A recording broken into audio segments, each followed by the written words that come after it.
Good evening to everyone, welcome to vision MPTT 2020। आज हम बात करने जा रहे हैं आपके ईवीएस के क्वेश्चन जो आपके 20+ अराउंड होंगे और इसमें हम बात करेंगे आपके सी टेट प्लस रीट को लेकर के। ओके, सी टेट के साथ हमें हर एक स्टेट के क्या है टेट को इंक्लूड करेंगे। अभी इसके पहले हमने हरियाणा टेट देखा था सी टेट के साथ, अब हम बात करेंगे आपके किसके रीट की बात करेंगे, राजस्थान टेट की। ओके, तो let us start here questions. First है आपका, निम्नलिखित में से पेट्रोलियम की सही अभिलक्षण चुनिए। आपको ये बताना है कि पेट्रोलियम की क्या विशेषताएं होती हैं, इनमें से कौन सा ऑप्शन आपका सही है।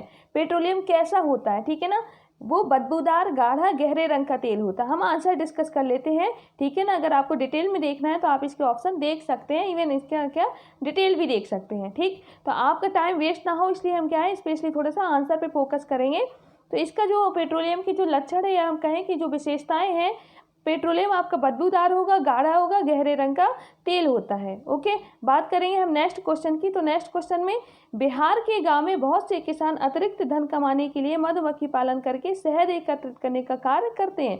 मधुमक्खी पालन शुरू करने का सबसे अच्छा समय, ठीक है ना, बताना है आपको। तो ये आपका है अक्टूबर से दिसंबर। क्यों, इस समय जो मधुमक्खियाँ होती है वो अंडे देने का कार्य करती हैं सर्दियों में, इसलिए ये समय क्या है मधुमक्खी पालन के लिए बहुत ही अच्छा माना जाता है। ओके, नेक्स्ट क्वेश्चन है आपका, प्रत्येक समुच्चय के पदों का अध्ययन कीजिए और इसमें से बेमेल को मतलब बताना है आपको, ठीक है ना। कौन सा इसमें से क्या है मिलता नहीं है, जो तीनों से अलग है। ओके, तो इसमें आप देख सकते हैं बकरी, दूध, मांस। हम इससे क्या है हम तीनों चीज़ों का यूज कर सकते हैं। बकरी से हमें दूध भी प्राप्त होता है, मांस भी प्राप्त होता है।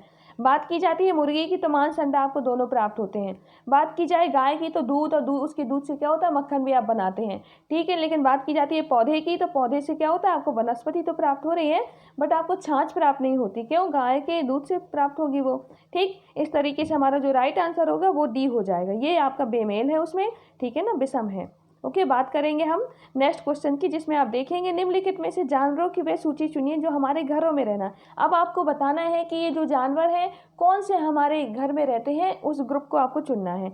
मकड़ी है, चूहा है, कॉकरोच है, छिपकली। आप खुद ही इमेजिन करके आप अंदाज लगा सकते हैं, ठीक है ना, कौन कौन सी इसमें क्या है राइट आंसर है, घरों में क्या है ये लोग रहते हैं। वैसे होने के लिए आपका जो सेकंड ऑप्शन भी दिया है ना, मकड़ी है, छिपकली है, कॉकरोच है, कबूतर है। कबूतर भी क्या होता है हमारे घर में ही रहता है, ठीक है ना, हमारे घर को ही क्या है आवास बना लेता है। लेकिन यहाँ पे जो ऑप्शन दिया है आंसर थोड़ा सा आप इसमें मेंशन कर सकते हैं, ठीक है ना, ये ध्यान देने की ज़रूरत है। तो आप देख सकते हैं कि जो राजस्थान टेट ने आंसर माना हुआ है वो आपका ये है, ठीक है ना, इस तरीके से।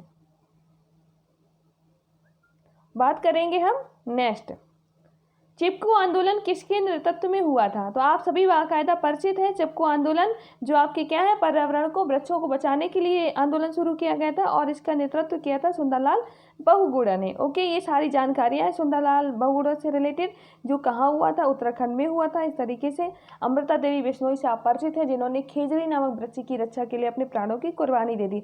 मेधा पाटकर जो आपकी क्या है नर्मदा बचाओ आंदोलन से क्या है संबंधित है। दोनों यानी कि तीनों लोग क्या है पर्यावरण संरक्षण से रिलेटेड है। बात की जाती है विटामिन पदार्थ हैं, किस तरीके के पदार्थ होते हैं, अर्थात क्या आवश्यकता होती है इन्हें हमारे शरीर को, ठीक है ना। तो अभाव रोगों को रोकने के लिए छोटी मात्रा में आवश्यक होते हैं। हमारे शरीर में क्या है कुछ अभावग्रस्त रोग पैदा हो जाते हैं इन विटामिन की कमी से, तो ठीक है ना, ये उत्पन्न ना हो पाए इसलिए हमें ज़रूरी होता है कि जो विटामिन की मात्रा अगर हम कुछ मात्रा में ही लेते हैं तो भी ये रोग हमारे शरीर में उत्पन्न नहीं होंगे। जस्ट लाइक जो आपका विटामिन डी है, जैसा कि आपके सूर्य की किरणों से वो मिलता है, ठीक है ना, तो आपका क्या है रिकेट से रोग नहीं होगा। विटामिन सी जो आपके आंवला वगैरह से मिलता है, नींबू से मिलता है, संतरा से मिलता है, इससे क्या होगा, इससे आपको स्कर्वी नामक रोग नहीं होगा। लाइक दिस आपके बहुत सारे विटामिन है, आप थोड़ा सा उसको भी रीड कर सकते हैं और ये आप देख सकते हैं विटामिन का महत्व। ठीक, अब हम बात करेंगे आपके नेक्स्ट क्वेश्चन की, मानवों के पेट में अमाशय रस की प्रकृति होती है और वे भोजन के पाचन में सहायता करती है। किस तरीके की होती है ये अमाशय की, जो अमाशय में पाई जाने वाली जो रस है, ठीक है ना, अमाशय में पाए जाने वाले जो रस बोलते हैं हम, जिसे जठर रस बोल सकते हैं, ठीक है ना, उसकी जो प्रकृति पूछी गई वो किस तरीके की होती है। हमने कल भी ये क्वेश्चन देखा था, जो HCl आपका था हाइड्रोक्लोरिकम, इसकी जो प्रकृति होती है वो कैसी होती है, अम्लीय होती है। ओके, अब हम बात करेंगे नेक्स्ट, परिवार एक इकाई होता है जिसमें माँ पिता और उनके 2 बच्चे होते हैं, ये कथन है। क्या ये कथन सही है कि परिवार एक इकाई होता है और उसमें माँ पिता और क्या उनके 2 बच्चे ही होंगे? ठीक है ना। तो इसका जो आंसर है सही नहीं है, क्योंकि परिवार कई प्रकार के होते हैं तथा परिवार का केवल एक ही प्रकार में वर्गीकरण नहीं किया जा सकता। ठीक है ना, इसलिए इसको क्या है, सही नहीं माना गया है। क्यों? क्योंकि परिवार आपका कैसा होता है, मातृ सत्रात्मक भी हो सकता है, पितृ सत्रात्मक भी हो सकता है। ठीक है ना, आपका संयुक्त परिवार होता ही है, न्यूक्लियर जो आपका एकल परिवार है वो भी होता है। इस तरीके से आपको थोड़ा सा इसका डिटेल भी देख लेना है, क्यों नहीं है आखिर ये। ठीक है ना। नेक्स्ट हम बात करेंगे आपके निम्नलिखित में से कौन सा पक्षी कैक्टस पौधे के कांटों के बीच अपना घोंसला बनाता है? तो आप सभी अच्छी तरीके से इसे क्या फैमिलियर है, ये फाख्ता पक्षी होता है जो कैक्टस पौधे के बीच में क्या है, अपना घोंसला बनाता है। ठीक है ना। और पौधे बीच के जैसे आपके नांगफनी के पौधे हो गए, मेहंदी के पौधे हो गए, गुलाब है, लाइक दिस, ये क्या है, इन चीज़ों में अपने अंडे देता है।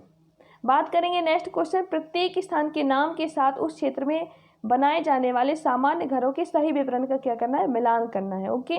अगर बात की जाती है मनाली की, राजस्थान की, असम में और लद्दाख में किस तरीके के घर पाए जाते हैं, किस तरीके की क्या है घर की विशेषताएं हैं, आपको ये बताना है।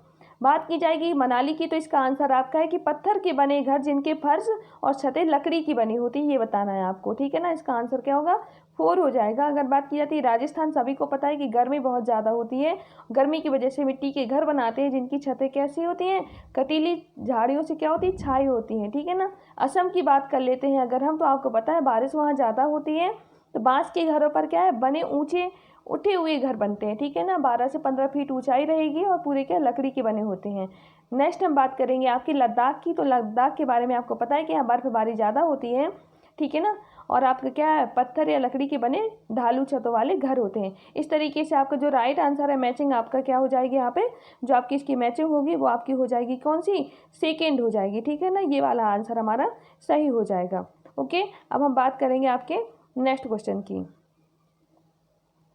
नेक्स्ट क्वेश्चन है आपका, निम्नलिखित में से कौन सा भारत की 3 जैव विविधता हॉट स्पॉट में से एक है? आपको बताना है जो हमारे क्या है हॉट स्पॉट, जो आपके रिजर्व क्षेत्र हैं वो कौन से हैं इनमें से। ठीक है ना, आरावली हिल्स है, खासी हिल्स है, ठीक है ना, ये हिमालय है। तो आप सभी जानते हैं कि जो हमारा हिमालय है, ठीक है ना, हिमालय को क्या है आपके हॉट स्पॉट सूची में क्या है शामिल किया गया है, जैव विविधता की हॉट स्पॉट क्या है सूची के अंतर्गत रखा गया है। और ये आपके क्या है इसकी सारी चीज़ें जानकारी है। ओके, डिटेल में दी हुई है, आप रीड कर सकते हैं।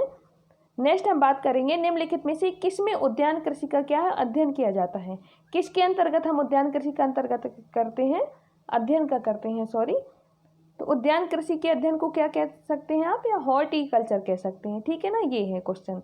ठीक, इस तरीके से और भी आते हैं, रेंज सब कीट पालन को क्या कहा जाता है, हमने वो भी डिस्कस किया हुआ है। ओके, तो इस तरीके से आप कुछ अध्ययन भी देख सकते हैं। बात करते हैं मलेरिया रोग होता है किसके कारण होता है? तो आपको पता होगा सभी को, प्लाज्मोडियम पैरासाइट के कारण होता है। जो मलेरिया रोग होता है प्लाज्मोडियम पैरासाइट के कारण, परजीवी है ये एक तरीके का, उसके कारण होता है। ठीक है ना। बात करेंगे हम नेक्स्ट क्वेश्चन की, कौन सी विशेषता परिवार की नहीं है? अब यहाँ फिर एक क्वेश्चन आया है जो कि परिवार से है, कौन सी विशेषता परिवार की नहीं है? कम से कम 2 भिन्न लिंग वाले वयस्क साथ रहते हो तो परिवार कहलाएगा आपका। ठीक है ना, बिल्कुल कहलाएगा। प्रत्येक सदस्य की आय अलग अलग जमा की जाती हो, तो ये आपकी परिवार की विशेषता नहीं है। ठीक है ना, जब परिवार साथ में रहते हैं तो उनकी जो आय होती है अलग अलग नहीं हो करके, बल्कि मुखिया के पास जाती है। मुखिया डिसाइड करता है कि किस चीज़ में हमें कितना इन्वेस्ट करना है। ओके, इस तरीके से ये आपके परिवार के लक्षण नहीं माने जाते हैं।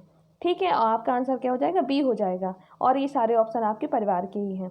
ओके, ये भी दिए हुए हैं, डिटेल में आप देख सकते हैं। हम बात करेंगे नेक्स्ट की, निम्नलिखित में से कौन सा सरल ऊतक नहीं है? ठीक है ना, आपको बताना है सरल ऊतक कौन सा नहीं है। तो ये सारे सरल ऊतक है।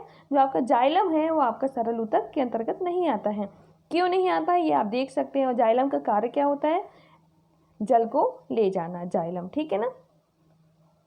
नेक्स्ट हम बात करेंगे, निम्नलिखित को ध्यानपूर्वक देखिए, आप इसको देख सकते हैं। उपरोक्त यातायात संकेत किसे इंगित कर रहा है? क्या वो प्रमुख सड़क को, क्या संकीर्ण पुल को, या रेलवे क्रॉसिंग को, या आपके क्षतिग्रस्त सड़क को? ये कुछ हो सकता है। आइडेंटिफाई करने के लिए आपको सिंबल्स दे दिए जाएं, बिल्कुल दिए जाएंगे, क्योंकि 5th क्लास में अपने हैं। अगर MP बोर्ड की बुक की बात की जाए तो 5th क्लास में भी इस तरीके के बहुत से सिंबल्स दिए रहते हैं, सिग्नल्स, जिससे क्या होगा आपको बताना होगा कि आखिर ये किस चीज़ को रिप्रेजेंट कर रहा है। तो यहाँ पर ये जो है क्षतिग्रस्त जो आपकी सड़क है इस चीज़ को रिप्रेजेंट कर रहा है। ओके, नेक्स्ट हम क्वेश्चन की बात करेंगे, बंदर, शेर और चूहे के घर क्रमिक रूप से होते हैं, क्रम से बताना है। बंदर किधर रहता है, शेर किधर रहता है, चूहे किधर रहता है, इस तरीके से बताना है। तो बंदर आपका पेड़ में है, शेर गुफा में है, चूहे बिल में है। हो सकता है कि क्या हो यहाँ पे इजी हो ये क्वेश्चन, लेकिन थोड़ा सा क्या हमें हिसाब से देख करके ही इसको क्या है, रीडिंग करने के बाद ही हमें इसका आंसर टिक करना है। ठीक है ना, ये आपके आंसर है। क्रमिक पूछा गया तो आप उसको क्रम से बताएंगे। ओके। जो आपका गणगौर होता है, ठीक है ना, गणगौर त्यौहार मनाया जाता है, कब मनाया जाता है, आपके त्यौहार का चैप्टर आपको इसमें दिया हुआ है। ये सारे क्वेश्चंस आपके रेट है, पूछे गए हैं, कोई मॉडल पेपर नहीं है। तो आई होप आप मतलब ये समझ सकते हैं कि हमें ये आंसर आने चाहिए समथिंग। ओके, ये इजी है क्योंकि हमारे टॉपिक से मैच कर रहे हैं। अगर त्यौहार की बात की जाती है गणगौर त्यौहार की, तो ये मनाया जाता है आपका चैत्र शुक्ल तीज में, जो आपका मार्च में होती है। ठीक है ना, मार्च में मनाते हैं इसको। ठीक, ये आपका लिखा हुआ है, ये क्या है, क्यों मनाते हैं, ये सारी चीज़ें। और नेक्स्ट हम बात करने वाले हैं मानव शरीर की जैव रासायनिक प्रयोगशाला। क्वेश्चन को किस तरीके से पूछा जा सकता है, आपको इस पे फोकस करना है। ठीक है ना, क्वेश्चन को आपको क्या है, देखना है कि मानव शरीर की जैव रासायनिक प्रयोगशाला किसे कह सकते हैं हम। यकृत, जो आपका लीवर है, उसको हम बोलते हैं। ठीक है ना, इस तरीके से आपका आंसर क्या हो जाएगा, बी हो जाएगा। ओके, अब इसके साथ ही हम क्या करेंगे, नेक्स्ट क्वेश्चन जो आपका है, वन्य जीव सप्ताह कब मनाया जाता है। ये आई होप सभी को पता होगा, 1 अक्टूबर से 7 अक्टूबर के बीच। ठीक है ना, 1 अक्टूबर से 7 अक्टूबर तक क्या होता है, वन्य जीव सप्ताह दिवस मनाया जाता है। किस राज्य को टाइगर स्टेट कह सकते हैं, अगर बाघ राज्य लिखा तो कंफ्यूज नहीं होना, टाइगर स्टेट ही है वो। आप सभी परिचित है कि ये हमारा एमपी ही है। ठीक है ना, और इस तरीके से क्या है, आपका लास्ट क्वेश्चन है, ऊर्जा का नवीनीकरण जो स्रोत है वो कौन सा है। ठीक है ना, कोयला है, पेट्रोलियम है, पौधे है, यूरेनियम है। तो आपको ध्यान से यहाँ पे लगाना है आंसर, जो हमारे पौधे हैं वो नवीनीकरण स्रोत हैं। ठीक है ना, और जो आपके कोयला है, पेट्रोलियम है और यूरेनियम है, ये आपके क्या है, अनवीनीकरण स्रोत हैं। ठीक है ना, इस तरीके से आपके नवीनी और अनवीनीकरण सोर्स आपको हम आगे टॉपिक में क्या है डिटेल में कंप्लीट कराएंगे। Thank you to all.